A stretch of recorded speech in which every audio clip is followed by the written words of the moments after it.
Hello everyone, thank you so much for being here with me today on our KNOE streaming show. This is our fourth day of running this show and I have a lot of news coming up for you.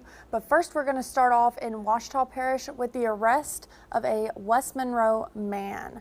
So the deputies with the Ouachita Parish Sheriff's Office Special Crimes Apprehension Team and Metro Narcotics arrested a West Monroe man on multiple felony narcotics charges following an investigation into drug distribution. Law enforcement received information regarding the distribution of heroin and fentanyl at a residence located on Norris Lane in West Monroe, and that is where deputies found Jeremy Daniel Ambrose. Charges for him include several distribution and possession charges of kratom, fentanyl, heroin, temazepam, testosterone, and marijuana. In other news, the East Carroll Parish Sheriff's Office is asking for help locating a missing person. Carlton Keon Osborne of Lake Providence was last seen on or before December 23rd. He is 5'9" and drives a blue 2014 Toyota Camry. Anyone with information about him or where he could be should call the Sheriff's Office immediately at 318-559-2800. And in other news, the Richardson Medical Center is expanding and they have a new infusion center to help patients in Richland Parish. Infusions are used for patients who cannot take certain medications orally. The hospital will be able to treat more people with conditions like asthma, kidney disease, and serious infections. The staff says they wanted to make the center as comfortable as possible for their clients. They have a private infusion chairs and one-on-one care. They would normally receive because they didn't have transportation to, let's say, Jackson, let's say Ruston or Shreveport. So bringing these services here now affords them the opportunity to have the same level of health care as others outside the region. Hospital staff say referrals are already coming in.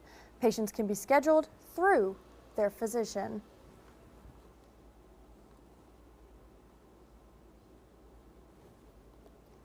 Well, Congresswoman Julia Letlow has announced a $6,000 tax deduction for ages 65 and up. Very exciting news there. The $6,000 senior deduction is per eligible individual, making it a total of $12,000 for a married couple that qualifies to be eligible.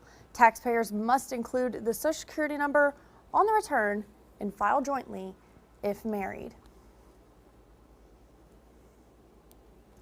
Well, that is all of the local news that I have for today, but stick with me after this quick break because we will be going over our future weather that we could be seeing here in the ArkLaMiss soon, and you might want to stick around for it because we could be seeing some wild weather in the upcoming days. So stay with me. I'll be right back.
Welcome back, everyone. Thank you so much for sticking with me through that quick break that we had.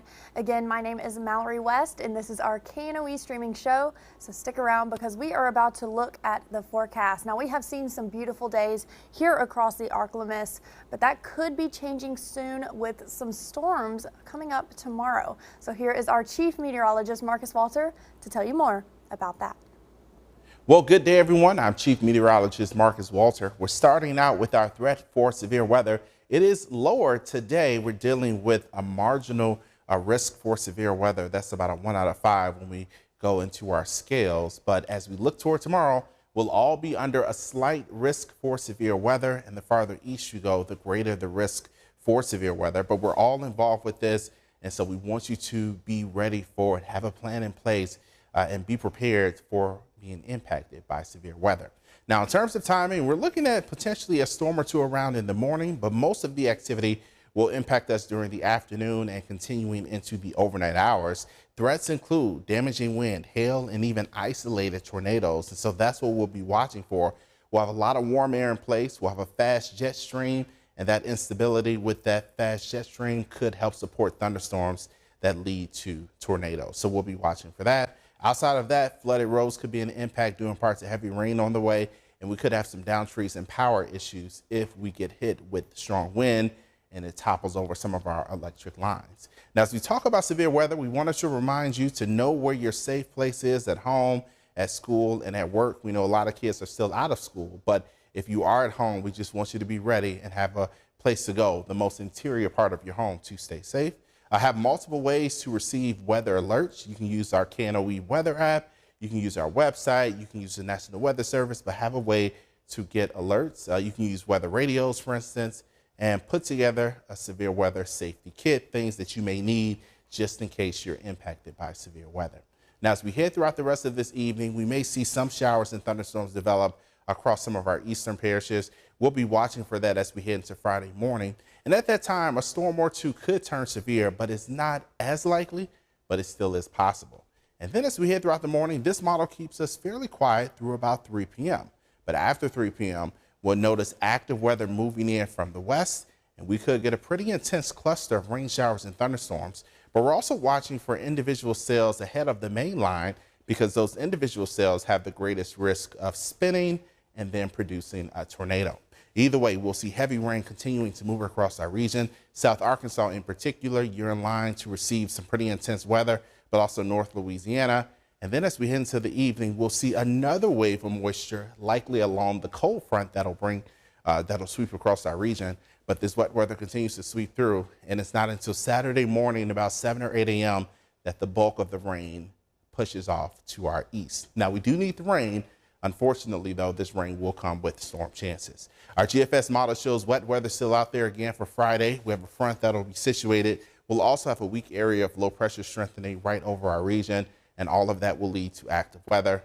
But again, it does clear out as we head through the early part of Saturday.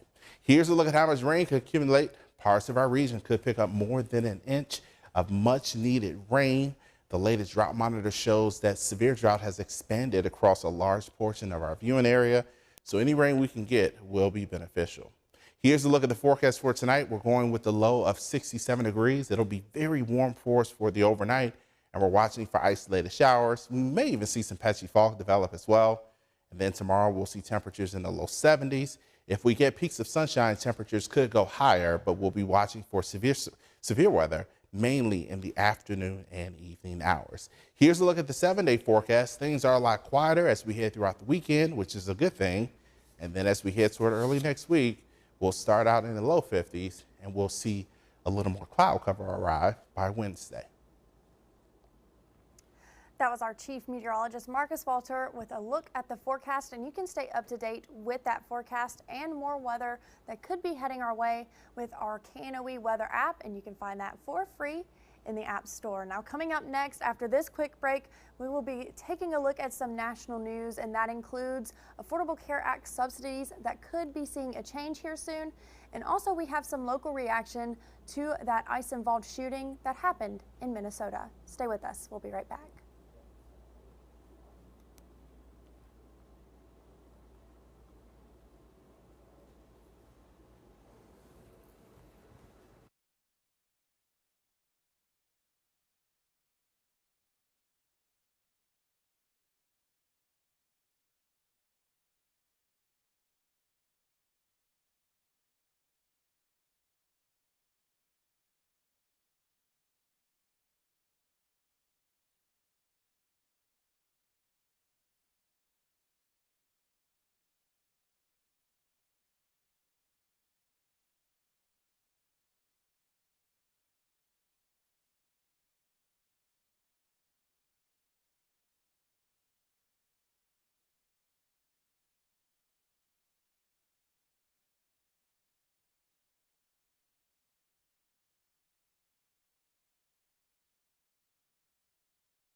Welcome back, everyone, and thank you so much for sticking around with me. We are going to jump straight into the national news of today, starting with Affordable Care Act subsidies. So lawmakers are voting on a bill that may bring down health insurance costs for millions of people nationwide. The proposal would bring back Affordable Care Act subsidies after they expired last year, triggering sharp premium increases. Stephen Goen explains how we got to this point.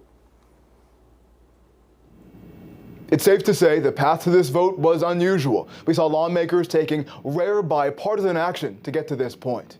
The battle over enhanced ACA subsidies has been underway for months. Last year, Democrats tried unsuccessfully to attach a 3-year subsidies extension to government funding, which only prolonged that 43-day record shutdown. When the government reopened, negotiations continued, but still no deal. Unfortunately, we couldn't get a vote on that before Christmas. Then the subsidies expired, and as the new year began, an estimated 20 million Americans saw their health care insurance premiums dramatically increase. But just before the holidays, there was a Hail Mary. 4 moderate Republicans joined Democrats to sign a discharge petition. That rare procedural move forcing today's vote on the 3-year subsidies extension. The American people deserve a vote on the Affordable Care Act tax credit legislation and deserve that vote today.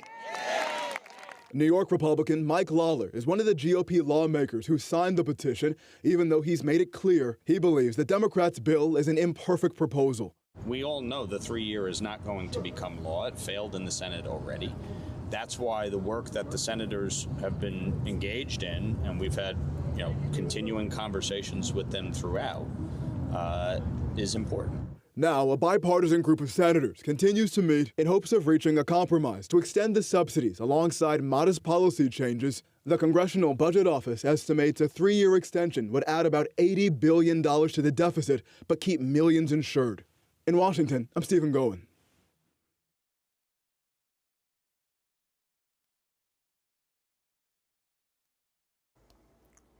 In other news, we have some news coming out of Minneapolis, Minnesota. Yesterday, there was an ICE-involved shooting where a 37-year-old woman was shot and killed. Now, that did happen in Minnesota, but we have had some local reactions to that tragic event.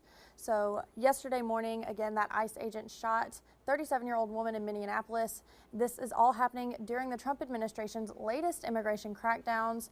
Residents here in Louisiana, again, have had some reactions to everything that has happened in Minnesota. Protesters have been spotted in New Orleans and in other places in the state, and they say ICE needs to leave Louisiana. One former ICE agent that worked in the federal government for nearly 30 years and has dealt with deportations, detentions, criminal investigations, says federal agents have to be prepared for anything. We need the whole society to link arms and say, no, enough is enough. All these immigration agents that are showing up in Minneapolis, they don't know what they're dealing with when they pick someone up. They don't know if should I be holding my gun, get ready because the guy's going to pull a knife on me? I don't know. Or maybe it's somebody just reaching in the back seat for their baby. It's a very volatile situation.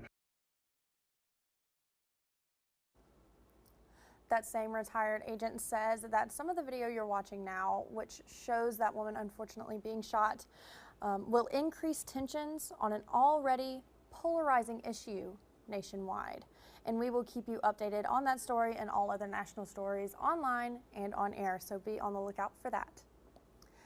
Coming up, we will be going over some Mardi Gras announcements that the crew of Janice and Crew de Riviere went over this morning at 11 o'clock if you were here for our live stream on that. So stick with us. We'll be right back.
Welcome back, everyone, and thank you so much for sticking with me during that quick break. Now, if you were here at 11 o'clock this morning, you might have seen a little bit about this, but the crew of Janice and Crew Day Riviere held a press briefing today talking about the plans going forward for Mardi Gras, and there is a lot of fun and exciting things coming up, to say the least.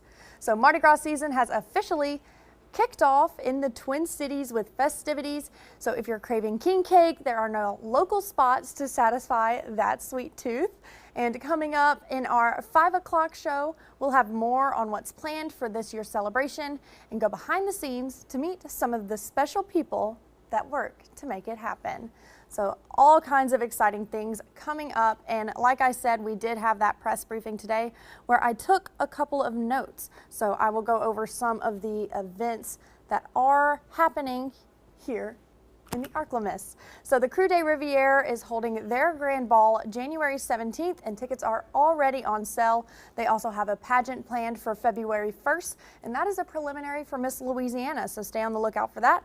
The Crew of Janice is having their grand ball January 24th. And another important thing about these two crews is they will be rolling together February 7th. So be on the lookout if you are planning on traveling that day for closed roads, because that is something that will be happening. There's going to be a bunch of people out on the streets, but all kinds of fun stuff going on. And there is one more crew that I don't want to forget about, and that is the Crew of Paws, one of my favorites. And they are having a pet royalty contest, and you can nominate your pet to be included in this as well.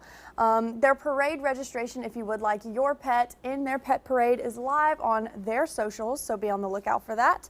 They will also have a costume contest and float contest at their parade, which is rolling the same day as Janice and Riviere, and that parade will start at noon. Again, I know it's a lot of dates, a lot of times, a lot of things going on, so you can stay up to date with all of that on pages like Discover Monroe, West Monroe, or on our very own website and Facebook page, and of course our KNOE app. But that is all of the news that I have today. You can join us at 5 o'clock to hear more about Mardi Gras or any of those stories that I talked about earlier in the show if you would like to go more in depth on those. And of course, this is our KNOE streaming show, and you can tune in here at 4 p.m. every day. And then of course, every now and again, we do have some specials like this morning with the Mardi Gras event. So just be on the lookout for all of that. And I really appreciate all of you being here with me today. So tune in tomorrow and you will see me back here. Take care.